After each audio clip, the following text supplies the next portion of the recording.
As a mom, I know how important it is to be able to prioritize your family while you're growing a business. I went from $0 to over 6 figures in revenue just selling mostly pre-owned clothing, shoes, and accessories on eBay. I also sell on Poshmark, but I'm going to be focusing on eBay today. I want to teach you guys how to start generating your own revenue from home and basically duplicate what I did because I think anybody can do it. We're going to go through 5 simple steps on how to get you started and how to get your business thriving. Step 1 is where you set the foundation for your business. So this is where you treat it like a real job. Even though you're working from home and you have a lot of flexibility, it is important to treat it like it's a real living thing and create habits and a schedule that will allow you to work on it even just a little bit every single day. This also means setting up a business bank account and some kind of a business structure, and it depends, state by state, it varies. You might want to talk to a local professional, but for me, I was able to apply for a sole proprietor LLC online. I set up my business bank account the same day, basically. I took my 2 little boys when they were just tiny. They were like, I think 1 and 2 years old, and they were running around eating a million suckers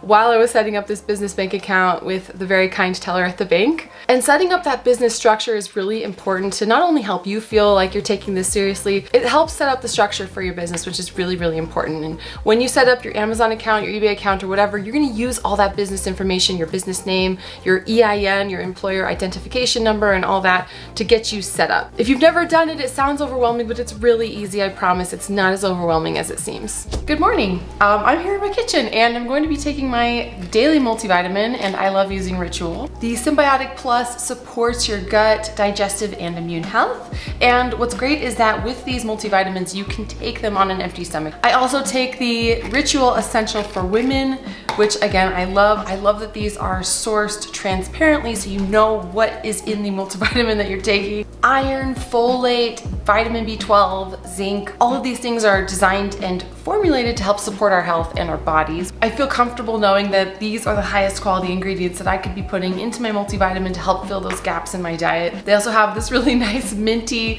lemony aftertaste, which is actually really pleasant compared to some other multivitamins that I've tried in the past. I feel ready to take on the day when I start the day with these great multivitamins, so I can't recommend them enough.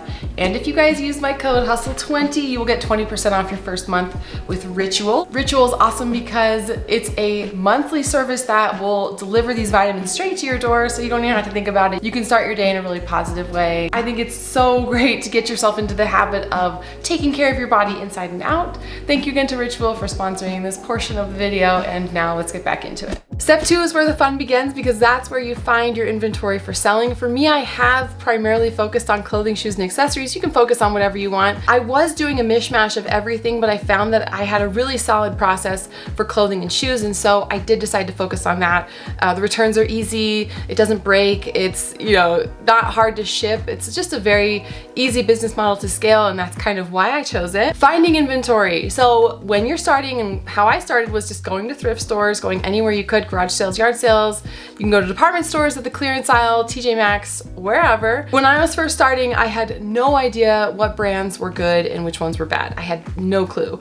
I remember I was going through racks and racks at the thrift store looking up everything, and I found a new with tags Tory Burch dress. No idea what that brand was, had no clue, looked it up, it seemed to be pretty good. I took it home and it did sell for like well over $100. That's just how much of a novice I was. I really knew nothing. But as you grow and learn and study all the brands that you can and look up everything that you can, over the course of a few months, you will just establish this treasure trove of knowledge. So you don't have to really look up everything as you go. You can go really fast and find really cool things just by sight and feel. So take a lot of notes, use flashcards if you need to, look at Instagram, YouTube, follow other resellers who very generously share their knowledge. I know for me, I have a lot of brands that I have shared on here in previous videos. If you want to stick around till the end of the video, you can click on a playlist and it'll show you all kinds of Thrift With Me videos. But yeah, in the beginning, you're going to be looking up pretty much everything you put your hands on, and that's totally normal and that's okay. So once you've gotten your inventory, you went out, you've gotten some interesting things,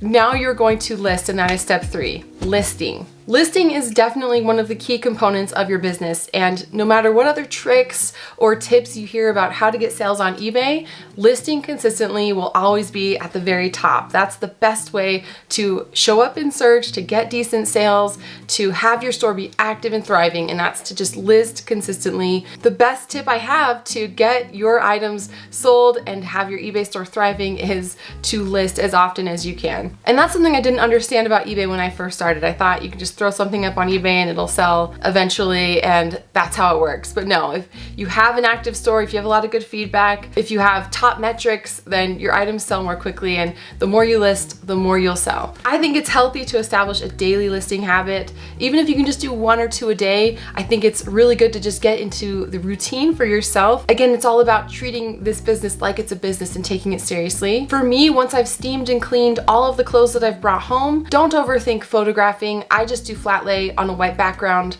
and it works great for me. I used to use a mannequin. I've used all kinds of different systems, but however you can showcase the clothes in a clean, bright light. I think lighting is really the most important thing. Just make sure it's bright, make sure it's clean, and make sure the buyers can see it. Then you're good to go. I take pictures of the measurements and then I put it in a bin to then put in my storage. When I am done filling up a bin, I take a picture of the bin number so that I know where everything is and I can put stuff away as I go. I do have detailed videos on how I list and a much more detailed video on my inventory system, so you can click here, I'll link it here. But once you get into that routine, not only will you get faster every single time, don't be surprised if it takes you a really long time to list at first, that's totally normal. But once you get into that routine, you can then have a total listing goal. So do you want to get to 100 listings, 500 listings? I personally hover at around 800 to 1,000 listings, and that's perfect for me. It's manageable in my home. I'm not really looking to expand to like a warehouse or anything.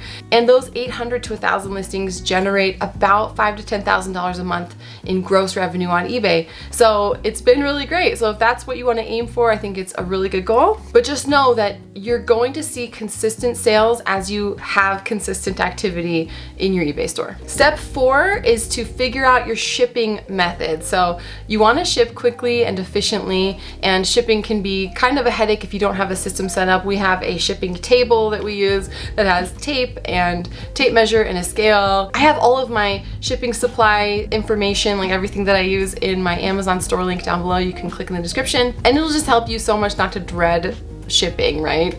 You don't want to feel like every single time you ship something you have to find a box, find the right bag, find the right mailer. If it's all in one station, it's super easy. I do ship every single day, so I have 1 day handling time. You can do same day if you want, but for me, 1 day has been great. And I have flat rates for all of my shipping prices. And again, with clothing, it's really simple to do that. So for t-shirts and lightweight items, I charge $7.95. For anything that fits in a padded flat rate envelope, I charge $8.95. And for anything a little bit bigger shoes or a bigger sweater or ski suit or something, I will have that range from $12 to $20, just depending on the size of it. Of course, it's never perfect, but I find that things tend to even out, and I do make a tiny profit on shipping year over year. So, I mean, it almost is even, but occasionally I pay a little bit more for shipping than the buyer did. Occasionally the buyer pays just a little bit more than shipping costs. So it does balance out, and I personally have not seen any difference in charging shipping versus not charging shipping for the buyer. So I always charge shipping because it means I can offer free returns as one of my return policies, and we'll talk about that next, which I think is more enticing for the buyer to then buy your item. But get your shipping station set up. I think you should ship as frequently as you can or as frequently as you're comfortable, and just know that when you start out, you're going to kind of be working for feedback, and eBay's still kind of vetting you. You might be capped with how many listings you can put up. You might be capped with how much value you can put up on eBay. It helps to call them and to ask them for an increase in your limit, but that process is necessary, and it's just kind of one of the hoops you do have to jump through. But if you can have consistent sales, have consistent good feedback, ship things out on time, you will be able to more easily raise those thresholds and have a vibrant and thriving store in no time. And step 5, talking about shipping quickly, really falls into this category of making sure that your metrics are top notch. Your customer service is good, you respond to messages as quickly as you can, you ship quickly, you have free returns, you have best offer on.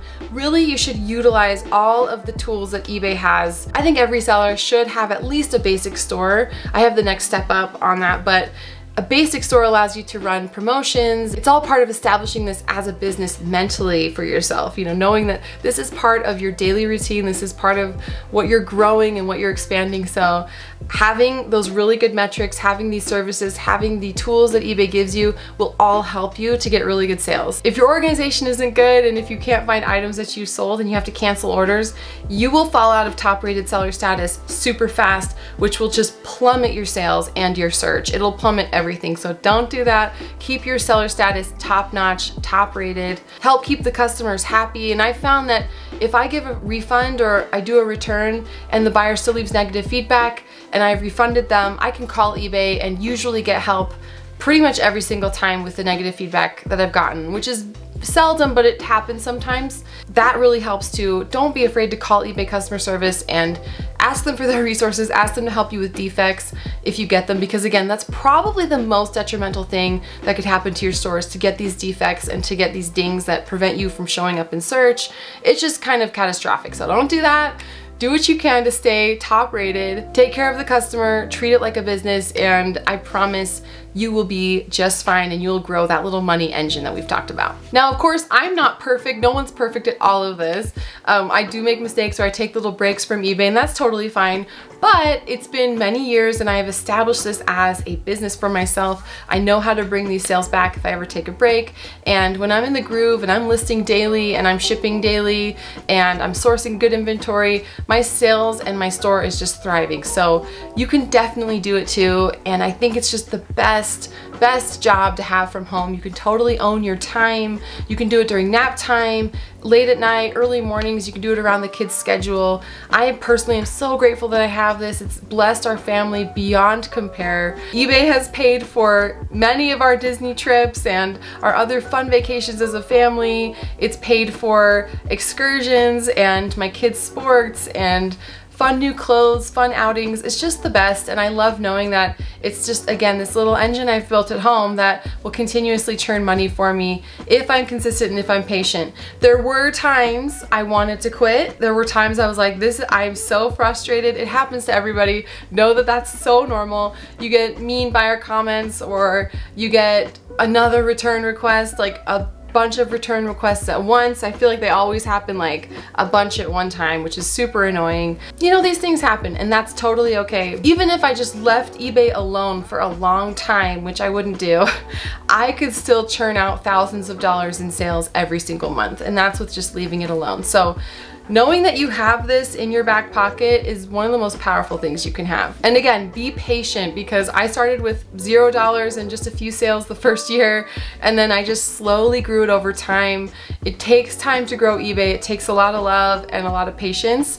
But again, to take it to this level where it's thriving and it's growing and it's a very active, happy store, it's just so worth it. So hang in there and be patient, but I do believe anybody could do this. If you want to tackle this and take it seriously, I think anyone could succeed way better than me. Again, I'm not perfect, but I think if you follow these simple steps, it will totally lead you to success. Thank you again for tuning in, you guys. I appreciate you so much, and I hope this video helped you and inspired you in some small way. If it did, please give it a thumbs up, and don't forget to subscribe to my channel if you want to learn how to make money from home or follow along with whatever it is that I do, selling clothing, shipping, things I like to find, the bins, thrift stores, garage sales, whatever. You guys can tag along and join me. I film all of it. So thanks again, you guys. Take care, and I'll catch you next time.